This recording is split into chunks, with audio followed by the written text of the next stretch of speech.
Hi, I'm Jodi and I'm an alcoholic. I actually talked to Stephen today. He called me to make sure that I remembered that I was speaking tonight. And he told me about his surgery tomorrow. So I said, I'm going to say a prayer for you. And if you don't mind, say a prayer for me. And so we both agreed we were going to say a little prayer for each other. I appreciate you guys having me. I'm pretty sure Max is responsible, but I can't be 99% sure Max is responsible for me speaking tonight.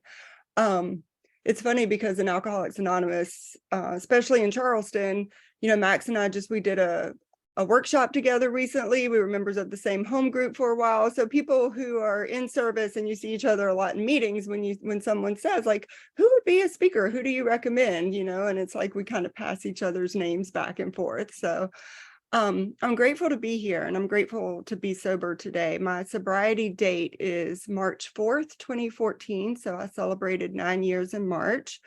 I always kind of start with a little bit of housekeeping. I'm wearing a dress because my sponsor tells me that I'm a lady now. So I wear a dress when I speak. And so I follow that even on Zoom, although I wanted to put my pajama pants on because it's been a long day. I have a home group, and that's the Breach Inlet group. We meet on the Isle of Palms every Wednesday and Sunday night at 8 p.m. I have a service position in my home group and at the district level. I have a sponsor who has a sponsor, and I sponsor other women. And I say all that because one, as a part of my sponsorship, certain requirements for sponsorship, and that meets those requirements. I'm required to have a home group. I'm required to have 4 committed meetings a week.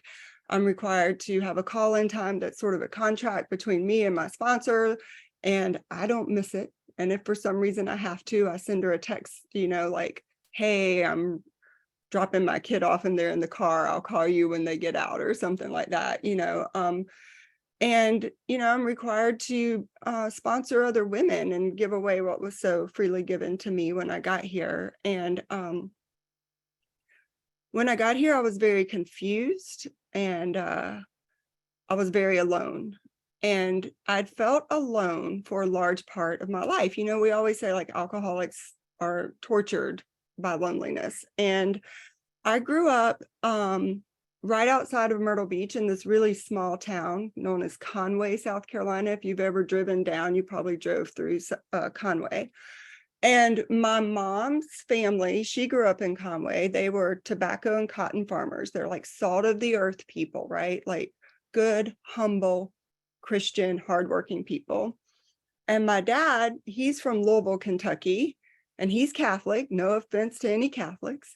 And he was stationed at Myrtle Beach Air Force Base. So my parents met on the boulevard in Myrtle Beach. And my dad had grown up much different than my mom. He had grown up, his mom was an alcoholic. She got married very young. She had had 4 kids by the time she was 21.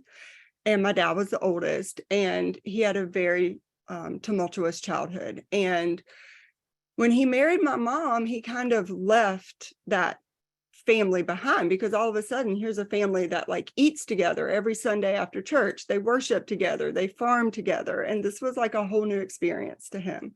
And I always say, like, guess which side of the family I take after. It doesn't matter that I grew up in this environment. I think I'm genetically predisposed to alcoholism. There was never alcohol in my house. There was never alcohol at my grandparents' house. No one in my family drank.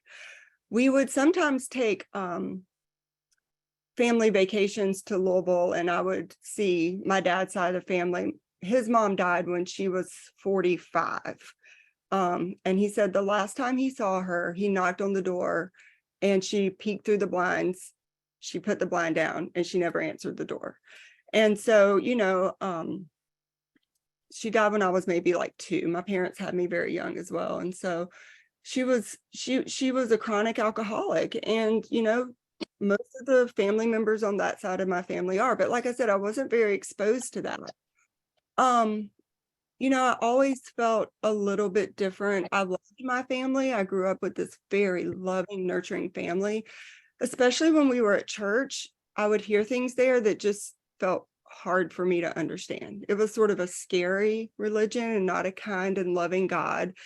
And by my teenage years, I really felt like I wasn't good enough for this God that my church held up. And I remember going to my pastor when I was like 16 or 17, and I drugged my boyfriend along with me, and I was like, listen, we're like making out. I don't know, like maybe this is wrong and I don't know what to do. And my pastor's like, yes, very wrong. And, and I was like, from an early age, I was like, oh, well, maybe I shouldn't like reveal so much about myself. Maybe I'm different than everyone else around me.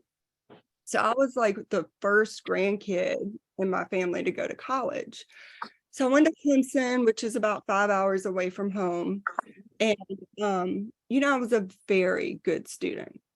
Alcoholics are very bright people. I was a very good student. And I remember on my 21st birthday, I went out and had one drink and I went home. I was not a partier.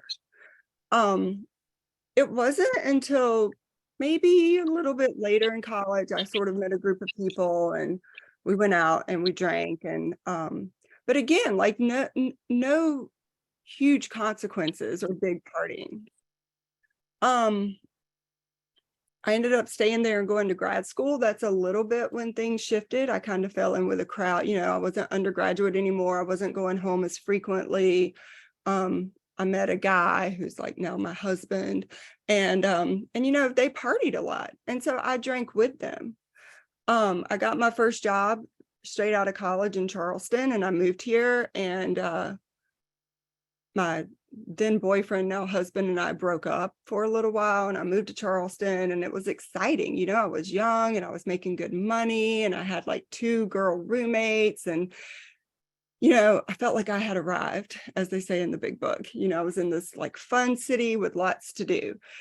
And I remember at that time, like starting to have some feeling that maybe my drinking didn't look like other people, but when you're young, like sometimes it's hard to discern if it was just like a weekend or, and everyone felt that way, or maybe you had just missed the mark a little bit. Like it was very hard for me. I can tell you that, I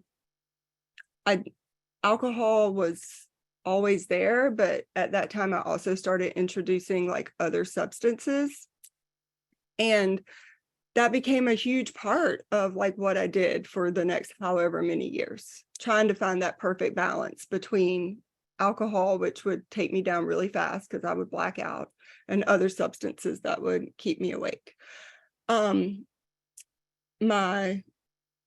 The guy I'd been dating, he started going to the Citadel to grad school, and we ended up sort of going out to dinner one night, and between him coming back to school here and me being here, and we ended up we started dating again, and we eventually got married. And I was 27 when I got married, not especially young.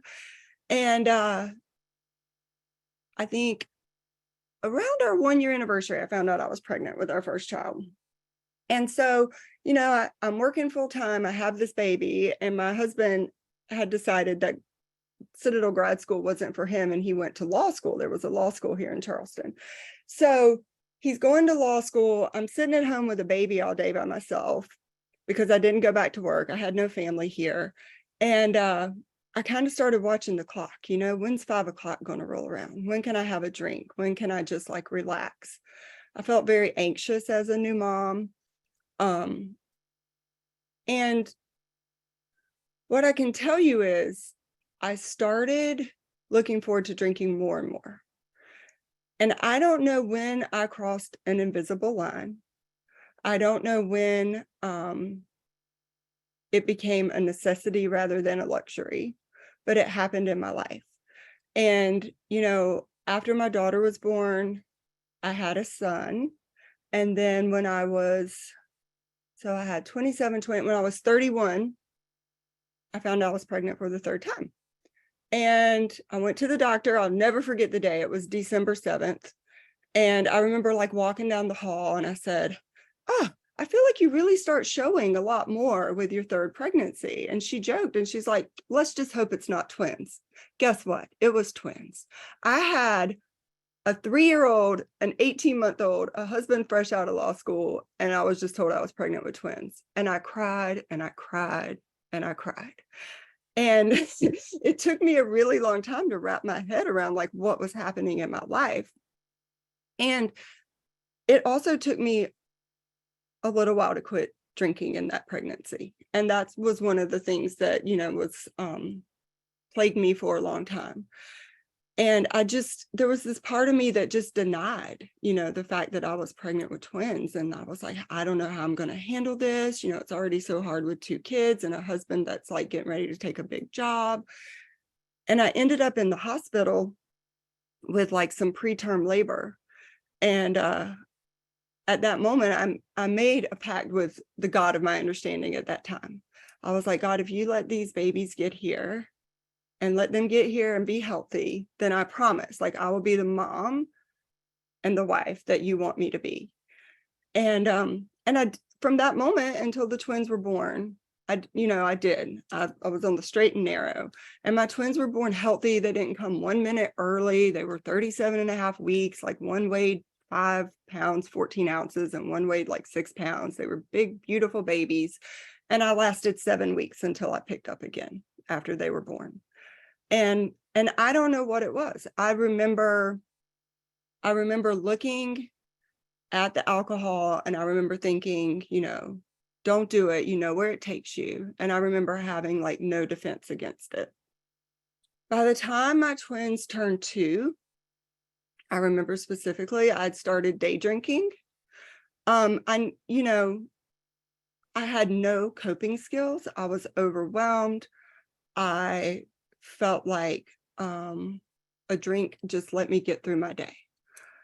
And I remember when they were 2 years old. So now I had a 2-year-old, 4-year-old, 6-year-old. And I remember one Sunday morning, I got up and I needed to like sweep the floor. I don't know, clean the house.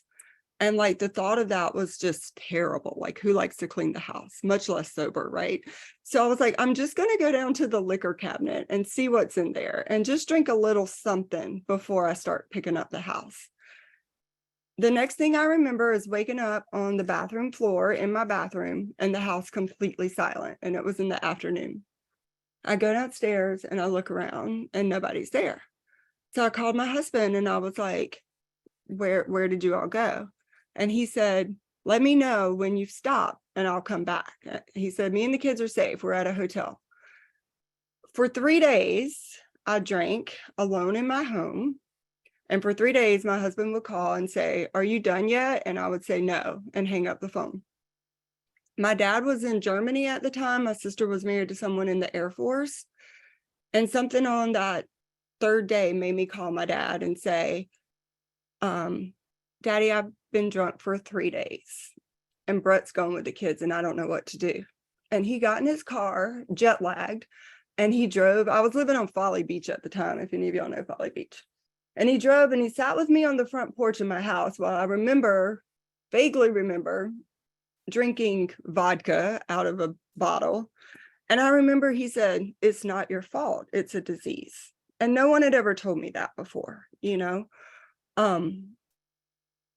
My husband, and he had grown up with an alcoholic mom. So his like way to handle me for a couple of years was like search, pour out, buy a breathalyzer. That was fun. I would like come home from driving the kids home and he'd be like at the door and make me blow into this thing. And so for, my dad comes down and he takes me to my first AA meeting. And I was not sober. And I think someone made me pick up a white chip. And I remember he walked up to the chairperson afterwards and he said to this man he had never met, what do I do with her? Like, where do I take her? And the guy was like, you should call MUSC. They have like an IOP program. And he was like, see if you can get her in tomorrow. So the next morning I woke up and I'm standing at the top of my stairs and I feel like this tall, right? And I hear my dad and my husband downstairs talking. And I hear my husband say, I don't really care what you do with her. Like, my kids are my priority. And my dad like loads me up in his truck and I'm like shaking. And he was like, are you okay? And I was like, no, I'm not okay. I've been drunk for 3 days. Like, I'm not okay. And he takes me to MUSC, and I meet with some therapists there. And I remember the therapist like did this sort of intake, and he suggested like going to a few AA meetings a week, and I could come in there and I could sign up for intensive outpatient. I could maybe he gave me a list of like referrals for a therapist. And I remember going home and telling my dad, I was like, I think I'm going to just try like AA and therapy, like I think that'll be good. And so my dad would come down like a couple of times a week and help me with the kids. And he'd take me to meetings because my husband wasn't trusting me to drive my kids around. And my dad loved AA. Like, he loved it. He would like stand outside and smoke with everyone and like eat the donuts and drink the coffee. And I'm like miserable. I'm like dying. And I was like, who are these people? Like, how did I get here? And like, why are they nice to me? Why are they giving me their phone numbers? And like, why do they want to go to coffee with me? And so I did this for a little while, and I decided like, I convinced everyone, because that's what I do. I straighten up long enough, I can convince everyone I'm okay again, so I'm able to drive the kids again. My parents aren't as worried. I never got a sponsor. I did get a big book. And I remember thinking like, I just need to go to a therapist. Like, that's what I need to do. And maybe learn how to meditate to deal with this like anxiety that I have. So like, I took some meditation classes, I went to therapy. And all I can tell you is that the next 3 years of my life were like the most insane time of any of my drinking. Because it's like the big book tells us, like, every alcoholic one day hopes to manage and control or enjoy and control the drinking. And like, if I was controlling it, I was not enjoying it. If I was enjoying it, I couldn't control it. And so for those 3 years, I started mixing a lot of combinations of prescription pills and alcohol. And my behavior was insane. And my husband and I were just stuck in that loop of, he would leave and take my kids. I would cry and promise I would do better. I would do better for a little while. So my twins were like 5, my middle son was 7, and my daughter was 9. And I decided, in my best thinking, that my problem was probably my husband, right? We always think it's them, the spouse first, right? And that I should probably get a divorce and take my kids away. Like, that's what I needed, a fresh start. So I go to this divorce attorney, and secretly, and I tell him, I said, he's going to say I drink a lot, and he's going to say I take a lot of medications. And the guy was like, well, you might want to like not do that if you're getting a divorce, because they're going to test for all that. So that was like another problem. Like, how am I not going to do that? And my husband came to me and he said, I would like for us to go to marriage counseling. And he had gotten really sick around October through December and been in and out of the hospital. And I was a terrible wife during that time. I've had to make a lot of amends for that. I would just like abandon him at the emergency room and like not come back. And he would call, and he was septic and be like, I think I'm going to die. And I would like come back the next day. And I would be really whacked out of my mind at the hospital when he was there. I was not a good wife. And he had to have several complicated surgeries, and eventually had to put a lock on his backpack to keep his medications in, because no matter where he put them in the house, I could find them, right? So he says, I think we need to go to marriage counseling. And I was like, that sounds like a good idea, because I bet when we get to court for this divorce, it'll look good that I decided to go to marriage counseling. So we sit with this woman for 1 hour, and she listens to both of our insane stories. And she looked at me and she was like, you're an alcoholic and a drug addict, and you're getting ready to lose your children. And she looked at my husband and she said, and you're a negligent husband, because you know your wife is an alcoholic and a drug addict, and you're not getting her any help. And I left there. I drove there in my own car. So I left there. I drove to a parking lot. I remember sitting there crying beside a dumpster. And I was texting my mom. And by this time, like, my husband had involved my parents to some degree, so they weren't really surprised. There had been like a couple times when they had been called, and I was like, I don't know what to do. And it was just that moment, like that brief moment of desperation where the perfect storm, I my husband found me in the parking lot, and he got in my car and he said, "What are you doing?" And I said, "I can't do this anymore. I don't know how to stop, and I need to go away to get better." And like, no one in my family gets sober. Like my two aunts, one is now died from alcoholism, my grandmother, my great grandfather, my other aunt, she's still active, my dad's sisters. Like nobody in my family gets sober. I don't know a lot about sobriety, but I just had that moment where I said, I have to go away to get better. And that started a chain of events. That was on like a Friday. My parents came down, and this was great. I'd signed up to chaperone a field trip for my daughter's school the next week. I don't know what mind I was in that thought I'd be a good chaperone. It was like a 3-day spend the night thing too. So my mom comes, and she's like packing my daughter for her 3-day field trip, and she's packing me to go to treatment. And I remember my husband and my dad like trying to get the finances together to send me.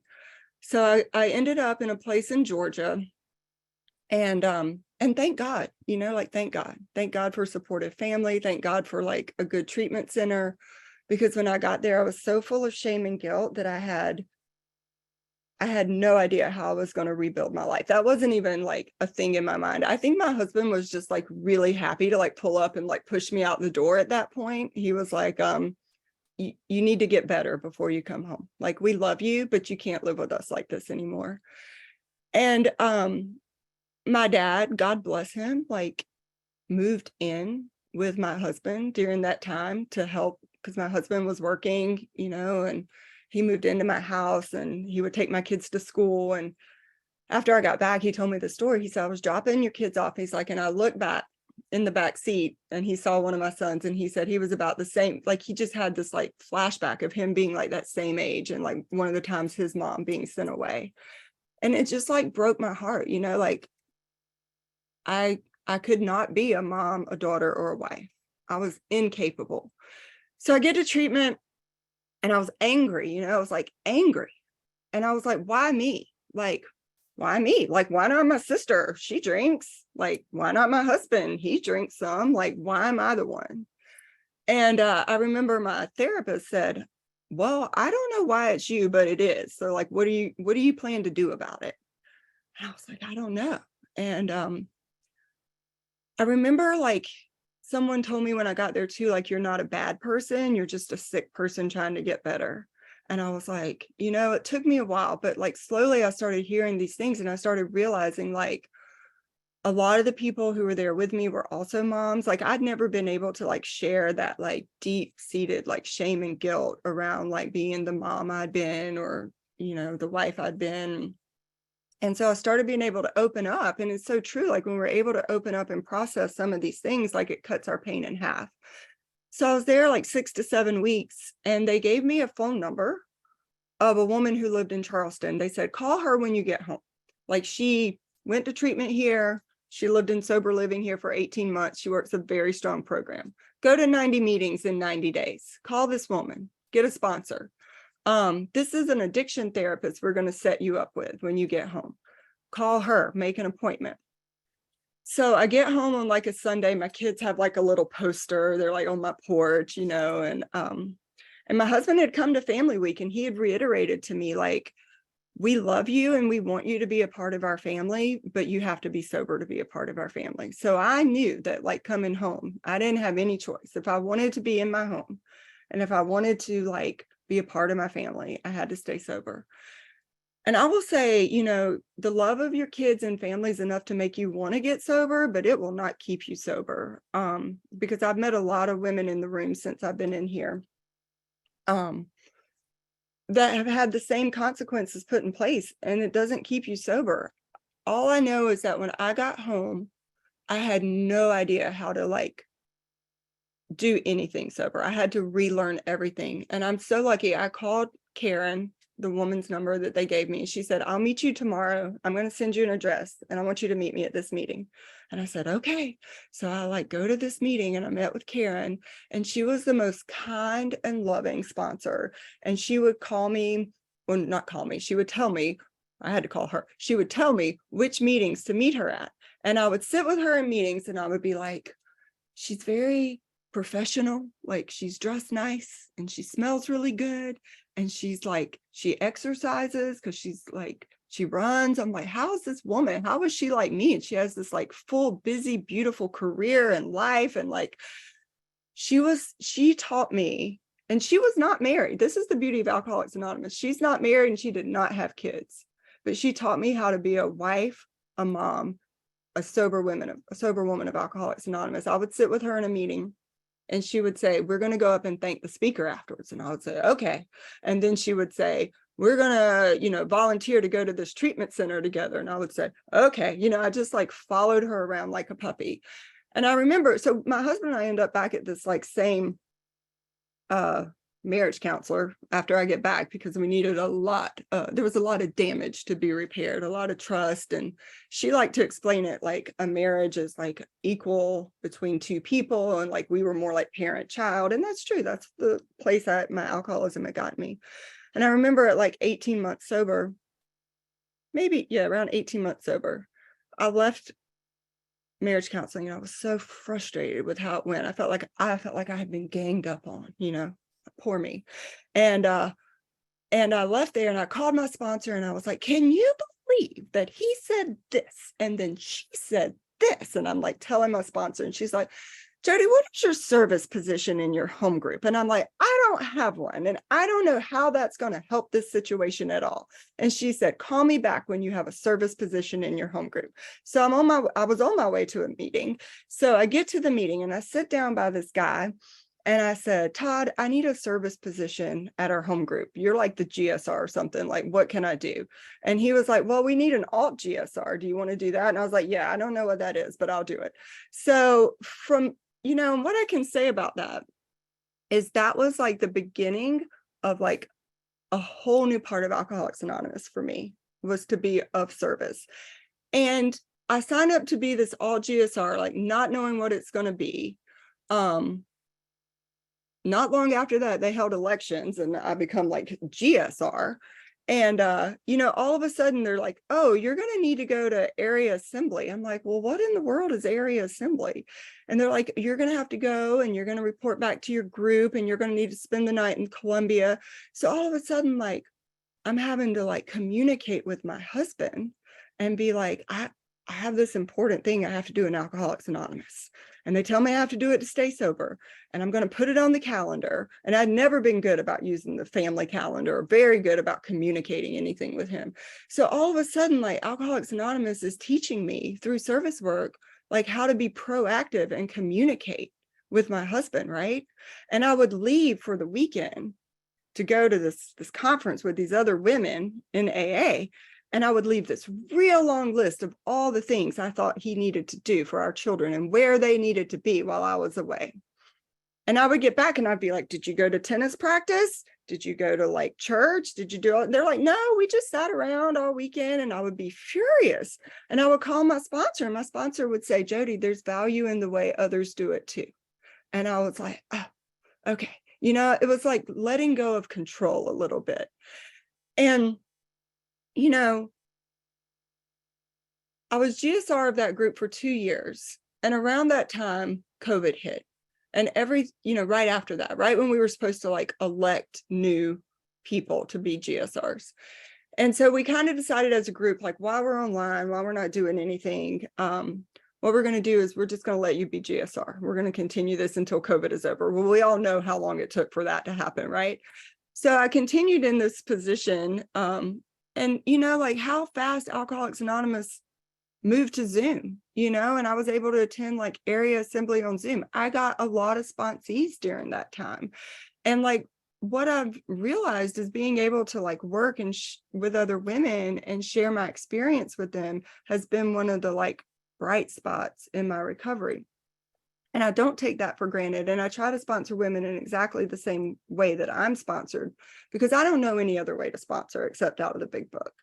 And, I have this like group of women in my life today that I wouldn't trade for anything, because the great part about having a group of women in Alcoholics Anonymous is that you can tell them anything going on in your life, no matter how wild it is, no matter what resentment, fancied or real, like whatever, you can tell them. And they just either laugh at you or they say they thought the same way too. And, like I can share my struggles as a wife and a mom and I'm an employee, like all these different responsibilities I have with the other women in the program, and they always point me in the solution. And they always point out like where I'm at fault, and that was always really hard for me to see. It was very hard for me to see like what my part in things were. Even when I did like those first like fourth and fifth steps, and my sponsor was like, "You're very judgmental." And I was like, "Me?" And she was like, "You're very self-seeking." I'm like, "Me? Don't you know I do everything for everyone else?" But now, like today, I have this like this shift in like my perception that's just so incredible. And I have a very low tolerance for being in pain. I don't know about you guys, but like the moment something creeps in and I'm starting to get uncomfortable, or I'm starting to like have this sense of like, I'm not being completely honest with someone, or maybe I'm not telling the truth by omission or something like that. Like I have to check all of that because I get very uncomfortable very quickly today. And I will also say that my kids are now 19, 17, and the twins just turned 15. And I cannot imagine doing this if I were still drinking. I can't imagine it. I don't think my kids, they were really young when I got sober. Like my oldest one, I've been sober a little over half her life now.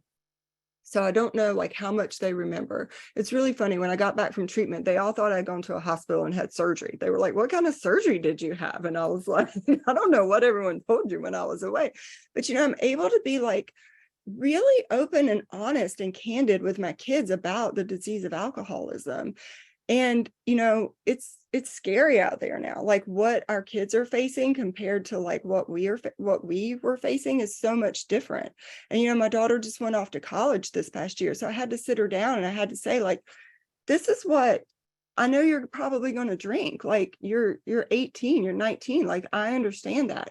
But like if these are some of the things you're doing, if you're hiding it, if you're lying about it, if you find that you're doing some of these behaviors, like you need to come to me because you're genetically predisposed to this. It's on both sides of your family. And I try to like keep that line of communication open with them today. I've traveled a lot in sobriety. My husband, there's nothing he loves more than planning a very long road trip with me and my 4 kids. And the first one we took was in 2019, the year before COVID. And we went on a 9-week cross-country trip in a Suburban. And we went all the way down, like through the Southwest, back up the West Coast, and over across the Dakotas. And I went to so many meetings on that trip. Like for me, like the opportunity to explore Alcoholics Anonymous across the US was so wonderful. I don't know if you guys have the Chair app, but that's the one I use when I travel. It's funny because Max, has lived a lot of places and knows a lot of people in AA. And I was really excited. I wanted to check out the Pacific group when I was in California. It was the one that Clancy started, and I'd heard so much about the Pacific group, and my sponsorship line like had sort of hailed from the Pacific group. We're very structured in that way. And so I texted Max and I was like, "I think I'm going to go to the Pacific group. Like, what do I do when I get there?" He's like, "Well, arrive at this time and ask for Sharon." And I was like, "Okay." And I get there and it's like hundreds of people, like the biggest meeting I've ever been to in my life. And I walk up to the greeter and I said, "I'm supposed to ask for a Sharon." And he was like, "Oh yeah, she's right down here." And they like walked me to this most beautiful, lovely woman. And I said, "Max told me to ask for you." And she's like, "Do you need a place to sit?" And I'm like, "I do." And she's like, "Sit here with us." And like, I can't tell you, like the language of the heart is everywhere in Alcoholics Anonymous across the United States when we look for it. And I recently went on a 4-week road trip to New York, well, the Northeast. But I said, Max, I'm going to be in New York. Like, what group should I go to and who should I ask for? Because I know he knows people in New York. He said, go to the Atlantic group. And I want you to ask for, he's gave me a woman's name, but that woman, I texted her and she couldn't make it. So she gave me the name of 2 other women. So I show up at the meeting in New York. This is another thing. I had to take a cab. I was on the other side of New York. And I was kind of like, should I go? Should I not go? It's going to be a long cab ride. But there's this part of my brain that, like, once I make a commitment to something in Alcoholics Anonymous, it's like, do I want to go? No. Do I want to get drunk? No. So I do it, And so it's the same thing. Like, every day at 8:29 when I'm supposed to call my sponsor, I'm like, oh, I don't feel like calling her. And then my alarm goes off at 8:30. I'm like, but I don't want to get drunk, so I'm going to call. So I just, sort of programmed in my brain. It's like, works this way now. And I show up to this meeting in New York. It was like a $40 car ride, like, there. And I was like, Jodi, you would have paid like $80 for alcohol. So, like, just take the cab, just go. And I get there and it's like so beautiful. It's in this church on Park Avenue. And there's, they had little name tags on. And so I went up to a guy and I said, I'm supposed to look for Cynthia and Sung. And he was like, oh, well, Sung is our speaker tonight, our main speaker. I'll walk you up there. So Sung is like engaged and talking to someone, and she's like on the front row, and I'm kind of standing there. And so this woman, like 2 rows back, she was like, do you need a place to sit? And I was like, yeah, can I sit with you? And she's like, yeah. And I look at her name tag and it's Cynthia. I was like, oh my God, I'm supposed to ask for you. Like, how does this happen? And the woman sitting beside me, she was like, where are you from? And I told her, and she's like, oh, my mother-in-law lives in Mount Pleasant. I'm there all the time. And we exchange numbers. This happens to me over and over and over again in Alcoholics Anonymous. These connections that I'm able to make, and they're real connections. And this did not happen to me when I was out there drinking and running my own life. That God that I spoke of, that was so hard for me to understand growing up. I have a relationship with a higher power now that is beautiful. It continues to like evolve in the most miraculous ways. And there's times when I feel very connected to that. And then there's other times when I have to really do a lot of work for it. So when I was traveling in June, one of my good friends, she said, do you want to start a morning text where we text back and forth, hit my knees, to say we hit our knees, to remind each other? I'm like, yeah, because I was telling her, like, it's really hard for me when I travel. I forget to do it. I'm out of my routine. And so we did that. And there would be mornings when I'm like touring somewhere and she texted me like, hit my knees. And I'm like, oh man, I forgot to hit. And I'll like go find a bathroom wherever I am and I hit my knees, because I don't take it for granted today. I don't know like what part of my program is keeping me sober, but I'm not going to take anything out because I don't want to play with it. And I continue to like, one of the things my sponsors always said is, Jodi, you have to chase your recovery like you chased your alcoholism. And she was like, you have to work as hard for it as you worked to drink and all that. And it was like a full-time job, right? Like, alcoholism for me was like a full-time job. It took up all my time. It required a lot of hiding. It required a lot of work.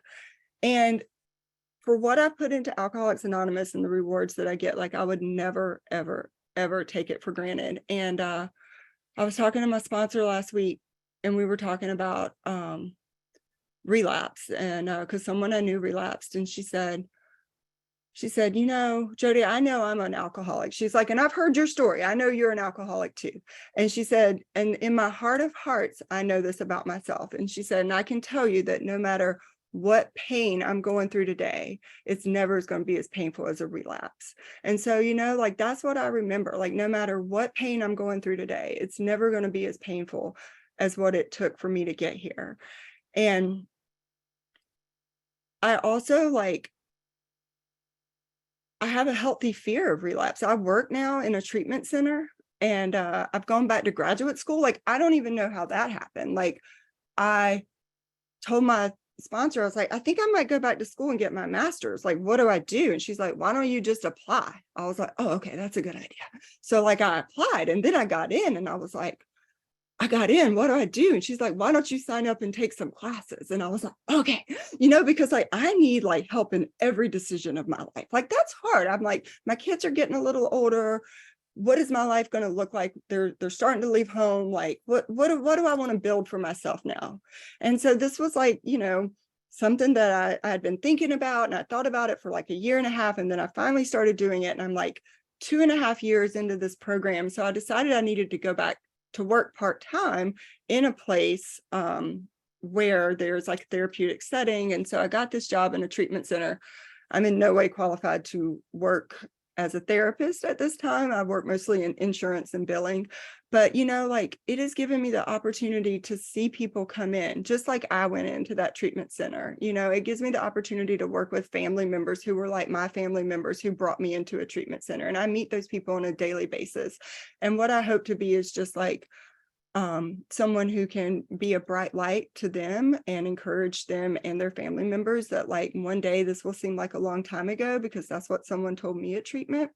And I don't take for granted my sobriety, because I've seen people in the short time that I've been there come in again. Like treatment doesn't guarantee sobriety. AA doesn't guarantee sobriety. Like for me, it's like doing all the things that is required, which is, the service, the fellowship, the meetings, the service work, it's all of it. And I'm going to leave you guys with like a little joke I heard at that New York meeting, because it was so funny and made me so happy. The way that meeting is structured is they have 2 10-minute speakers followed by, they have a little break, and then they have like a, 25-30-minute speaker. So one of the speakers gets up and she was talking about how when she first came into Alcoholics Anonymous, this woman was sharing, and she said she had a sponsee that she had trouble with relationships. She couldn't get relationships right.